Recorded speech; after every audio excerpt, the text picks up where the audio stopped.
Hey guys. So it's been a pretty eventful weekend. I ran the first ever playtest for my game. There's been a lot of progress pretty recently, and I was doing some thinking about this. And one of the things I've noticed is that solo devs tend to show their game to people less. If you're a solo developer and you're working on a passion project for like 5 years, and it's like a, RPG game, it's like Final Fantasy or Undertale or something, those devs tend to like show their game to people much less. I think that's an important trend to understand because it's the biggest thing I think that holds back indie developers is attachment to like a dream game or a passion project and inability to share that project with other people. And I think every dev on some level has some kind of attachment to their project and some kind of passion. And I think that attachment to the artistic integrity of your product can actually make it worse in the long run. So let me explain what I mean by that. So indie devs are notorious for spending 4 to 5 years or multiple years on a passion project that ends up being not that commercially successful. And we've seen this story over and over and over.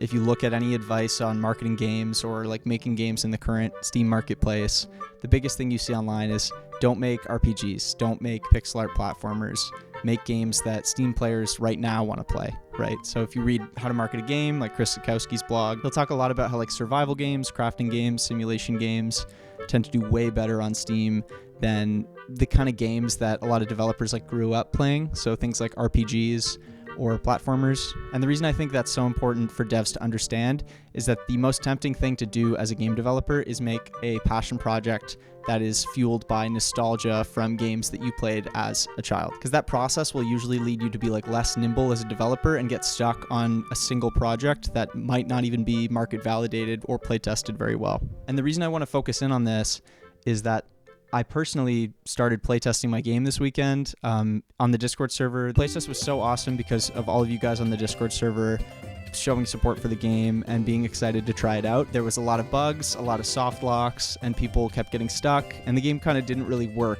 the way that I had imagined it would. Reflecting on it, it's actually been quite good for my thought process about the game because I've realized that like sending the game to people to try out and play test is actually like not as scary as I thought it was going to be. And I think that has opened the doors to future playtests where it's just like really easy for me and really comfortable to just release my game to some testers and just see what they think. So what's the major problem? The problem is solo devs are so attached to their projects that they have a tough time showing their projects to other people. And this happens on all levels. This happens on the market validation level. It happens on the marketing level, just for like showing your game on social media, promoting it. It happens on the level of playtesting in terms of showing testers, getting them to try it out and give you feedback. And I think that the reason that a lot of solo devs who do these like 2 to 5 year passion projects have such a problem showing their games to people is that they have an immense amount of ego attached to the quality of the product. And that leads you to not be able to really take criticism about your game, which is crippling as a game dev because criticism, feedback is our lifeblood. Like that's how we improve our games and we make them as best they can be. And without feedback, you're bound to make a game that's bad. You have to show your game to people. You have to get them to test it because there's no way to tell if it's fun or clear and understandable just by yourself. So I've been thinking about this and the rise of games that are in small kind of genres that you can finish a game in like 2 or 3 months. So things like incremental games, friend slop games, small horror games. There's all kinds of games that are just coming out, and part of the appeal of them is that they are kind of low effort. And this is kind of the antithesis to the typical solo dev myth that we all understand from things like Indie Game the Movie, where you think of these like starving artists that are so attached to their passion project that is just, it has to be perfect and everything about it has to be perfect. The reality is that's just not how most game devs operate. So in a lot of ways, it's been nice to see the normalization of products that show their cracks a little bit, like games like Peak or Are We There Yet or whatever. These are games that are like buggy but kind of on purpose, because part of the fun of the game is discovering bugs and having like clippable moments with your friends and just like having a laugh. And so it's kind of like a lot of cult films in the 70s and 80s that intentionally try to make their production value like bad on purpose in order to attract audiences who might come and laugh at the movies. And then, there's lo-fi music, which sort of emulates a kind of analog nostalgia for a bygone era as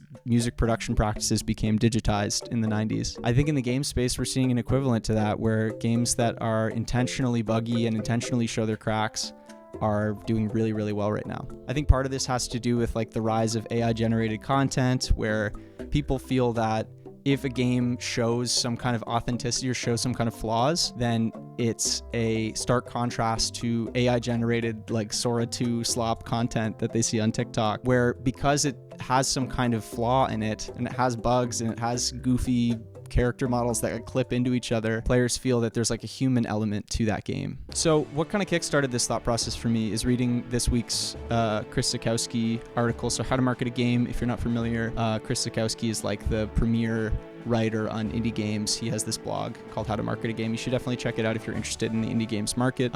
But his argument is that right now there are kind of 6 genres that are all having what he calls a great conjunction, which means that they are all having like a Vampire Survivors moment, where these genres are popping off so hard that any indie dev could make like a game in these genres and have a decent chance of doing well, or a disproportionate chance of doing well compared to the rest of the Steam marketplace. So in these genres are friend slop, idle / incremental games. So these are like cookie clicker type games, horror type meta genre games. So like horror casino, things like buckshot roulette, horror friend slop. So things like not Schedule 1, but like Repo and Lethal Company, that kind of thing. Horror simulation games. So there's like horror farming games that are coming out that seem to be doing pretty well. We Harvest Shadows is like the big example. And then lots of just like regular horror. It's doing really well. Simulation games, rage games, so like Getting Over It, Get to Work is another one. Auto battlers, so things like Backpack Battles, which came out pretty recently. And yeah, so